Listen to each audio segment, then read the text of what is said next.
हाँ जी, नमस्कार साथियों, एक बार पुनः आप सभी का हार्दिक स्वागत अभिनंदन है।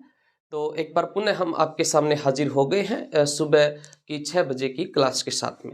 तो आज अपना 1857 की क्रांति से संबंधित प्रश्न है और क्लास को अंत तक देखना। ये अपनी क्लास थोड़ी सी लंबी हो जाएगी और इसमें अपने क्रांति की जो मुख्य सारी की सारी बातें जो है वो इस क्लास के अंदर करने का प्रयास करेंगे। अपना प्रश्न है कि 1857 की क्रांति के समय राजस्थान का एजीजी कौन था। एजीजी का मतलब होता है एजेंट टू गवर्नर जनरल। सबसे पहले इसके अंदर आपके सामने ऑप्शन दिखाई दे रहा है मिस्टर लोकेट।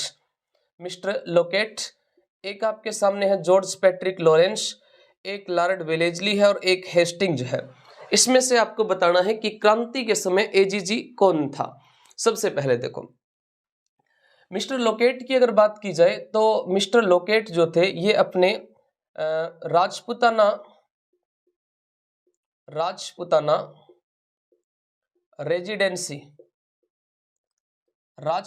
रेजिडेंसी की स्थापना जो है वो 1832 में अजमेर में हुई थी।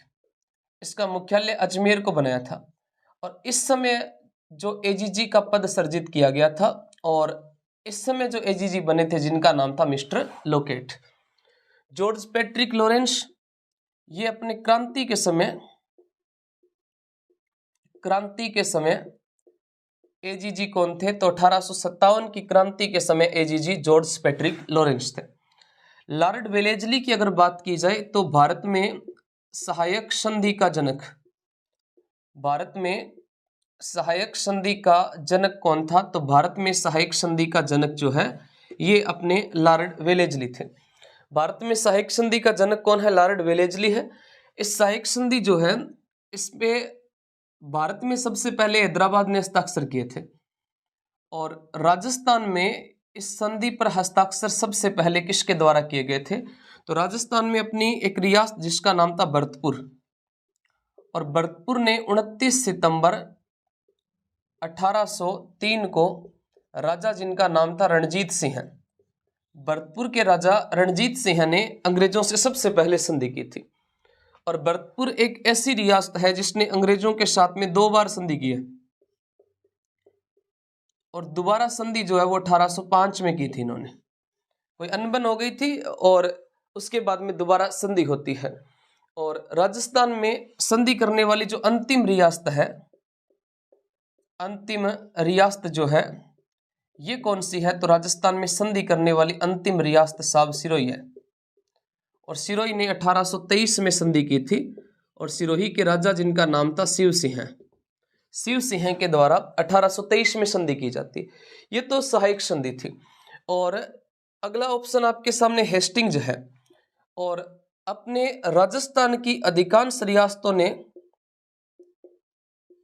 राजस्थान की जो अधिकांश रियासतें हैं, अधिकांश रियासत जो है ये संधि 1817 और 1818 में करती है। और इस समय हेस्टिंग्स जो थे ये गवर्नर जनरल थे। इस समय गवर्नर जनरल कौन थे? हेस्टिंग्स थे। ये प्रश्न भी पूछा गया था सीईटी के अंदर। और जो राजस्थान की अधिकांश रियासतें 1817-18 में संधि करती है, इनमें हेस्टिंग्स इस समय क्या था? गवर्नर जनरल था। और राजस्थान में ये जो हेस्टिंग्स के समय के अंदर जो रियासतें संधियां करती है, ये जो संधियां हुई थी इन संधियों को हम अधीनस्थ संधि के नाम से जानते हैं। अधीनस्थ संधि कहते हैं या आश्रित पार्थ्य की नीति के तहत की जाने वाली संधि कहते हैं। इस अधीनस्थ संधि पर सबसे पहले कौन सी रियासत संधि करती है, हस्ताक्षर करती है तो सबसे पहले हो जाएगी करौली और करौली के बाद में हो जाएगी टोंक,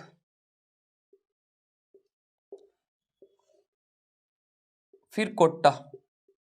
3 के आप मुख्य रूप से ध्यान रखना और ये तीनों 1817 के अंदर संधि करती है। ये तीनों 1817 में संधि करती है और बाकी जो अपनी रियासतें थी ना उन्होंने संधियां जो है वो 1818 में की थी। करौली जो है ये 9 नवंबर को संधि करती है, हरबख्शपाल और टोंक अमीर खां पिंडारी थे 17 नवंबर। कोटा जो है ये करता है 26 दिसंबर को कोटा ने संधि पर हस्ताक्षर किए थे। 9 नवंबर 17 नवंबर और 26 या 25 दिसंबर 1817 को कोटा इनसे क्या कर लेते, संधि कर लेते हैं। और हेस्टिंग्स इस समय क्या थे, अपने गवर्नर जनरल थे। अपने राजस्थान में जो संधियां हुई थी, उन संधियों के समय में राजस्थान में कुल रियासतें थी 18। 18 में से डूंगरपुर, बांसवाड़ा और प्रतापगढ़, ये 3 ऐसी रियासतें हैं जहां पर संधि करने के लिए कौन जाते हैं, जॉन मालकम जाते हैं। यहां पर संधि करने के लिए कौन जाते हैं, जॉन मालकम जाते हैं। और जो अपनी अन्य रियासतें हैं, इन अन्य रियासतों के अंदर संधि करने कौन गए थे, चार्ल्स मेटकॉफ गए थे। चार्ल्स मेटकॉफ जो है ये अन्य रियासतों में संधि करने गए थे। अब अपने से 1857 की क्रांति का प्रश्न था कि एजीजी कौन थे, तो एजीजी कौन से हो जाएंगे, जॉर्ज पैट्रिक लॉरेंस हो जाएंगे, जॉर्ज पैट्रिक लॉरेंस हो जाएंगे। अब आपको क्रांति के अंदर मुख्य मुख्य बातें जो है वो कौन कौन सी क्रांति में ध्यान रखनी पड़ती है, मैं उनके ऊपर थोड़ी सी चर्चा कर लेता हूं कि आपको क्रांति में क्या क्या चीजें पढ़नी है, किन से क्या प्रश्न जो है, किस प्रकार का प्रश्न जो है वो बन सकता है। तो आप लोग उसका स्क्रीनशॉट ले लिया होगा या मैंने जल्दी करके मिटा दिया, चलो कोई बात नहीं, थोड़ा सा बैक करके देख के और स्क्रीनशॉट ले लेना। देखो क्रांति में एक तो आपको ध्यान रखनी होती है छावनी, और राजस्थान में क्रांति के समय 6 छावनियां थी। एरिनपुरा, और एक हो जाएगी नसीराबाद, नीमच, देवली,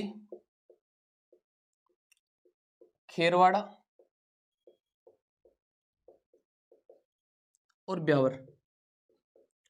ये आप ट्रिक से भी याद रख सकते हो, ए नानी मेरो ब्याह कौन देखियो, कोई ज्यादा फर्क नहीं पड़ने वाला है। इनमें से आप ध्यान रखना कि क्रांति में 2 छावनियों ने भाग नहीं लिया था, एक तो खेरवाड़ा और एक ब्यावर जो है ये भाग नहीं लेती है।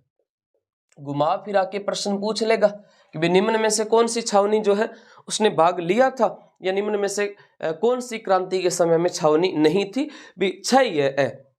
अंग नाम याद रख लियो, 2 जी की भाग लियो को नहीं। अब इनमें से आपको थोड़ा सा क्रम ध्यान रखना होता है। जैसे क्रांति सबसे पहले जो है वो कहां पर होती है, क्रांति राजस्थान में सबसे पहले हुई थी नसीराबाद में। नसीराबाद में राजस्थान में सबसे पहले क्रांति होती है।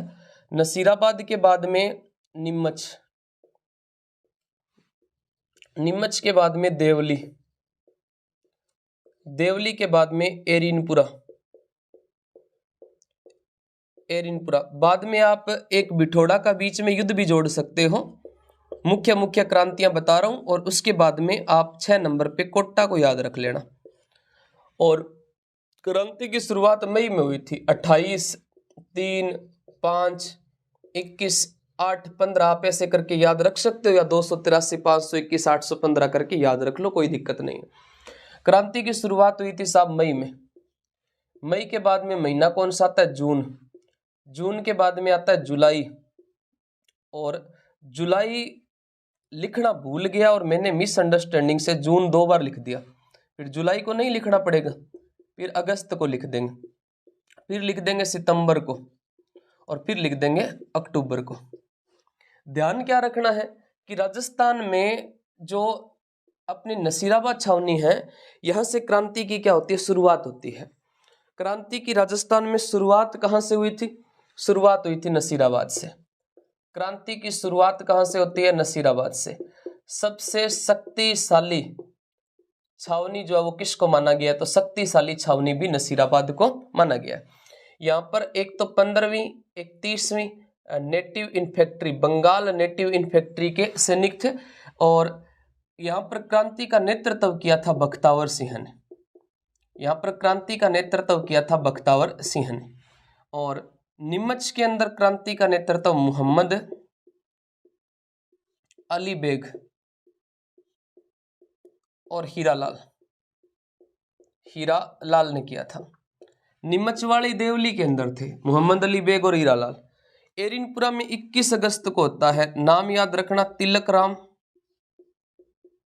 एक नाम आता है मोती खां, और एक नाम आता है शीतल प्रसाद। और एक आदमी का नाम और ध्यान रखना आप, शिवनाथ सिंह हैं।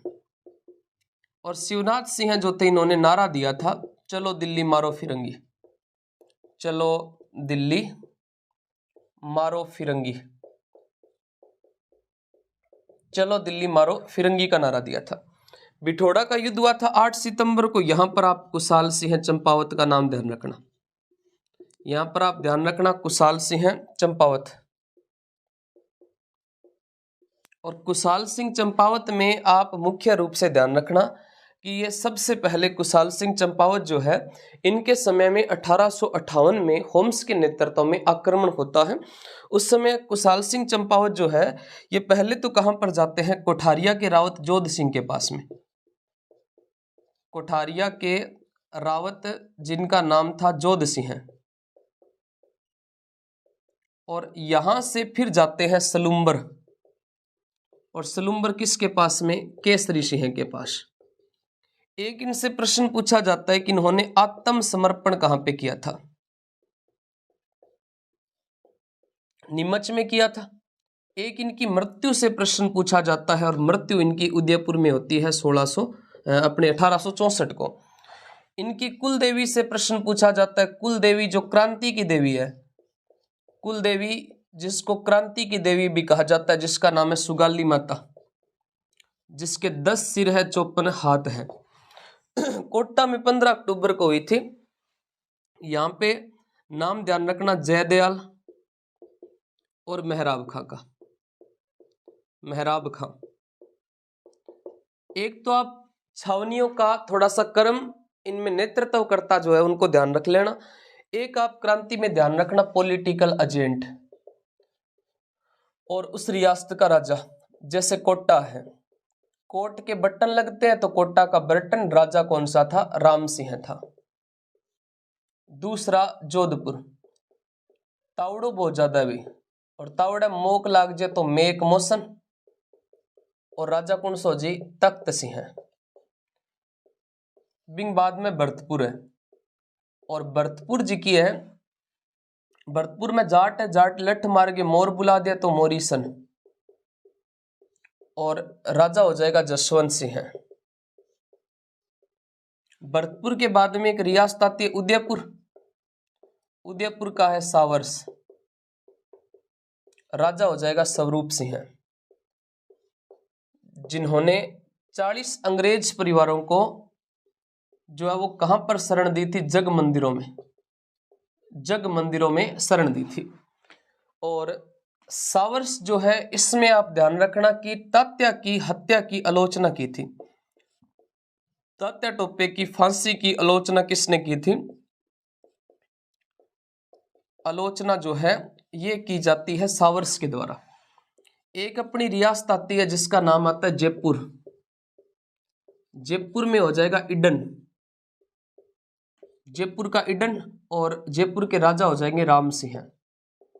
फिर एक और बचती है अपनी सिरोही, और सिरोही जो है इसमें एक तो जेडी हॉल, तो यहाँ के पॉलिटिकल एजेंट हो जाएंगे, राजा हो जाएंगे शिव सिंह, राजा यहाँ के शिव सिंह हो जाएंगे। इतनी बातें जो है वो आप अगर 1857 की क्रांति में याद रख लेते हो तो भाई लगभग 90% संभावना रहती है कि प्रश्न यहीं से पूछा जाता है, इससे बाहर प्रश्न नहीं आता है। और प्रत्येक क्लास के लास्ट में आपसे प्रश्न पूछा जाता है, तो उसी कड़ी के अंदर आपसे मैं आज की क्लास में एक प्रश्न जो है वो पूछ लेता हूं। 1857 की क्रांति से संबंधित ही प्रश्न है, और प्रश्न ये है कि नगर सेठ के नाम से किसे जाना जाता है, नगर सेठ के नाम से किसको जाना जाता है। आप इसका उत्तर जो है वो कमेंट करके बताइएगा। मिलते हैं नेक्स्ट क्लास में, तब तक के लिए जय हिंद, जय भारत, धन्यवाद।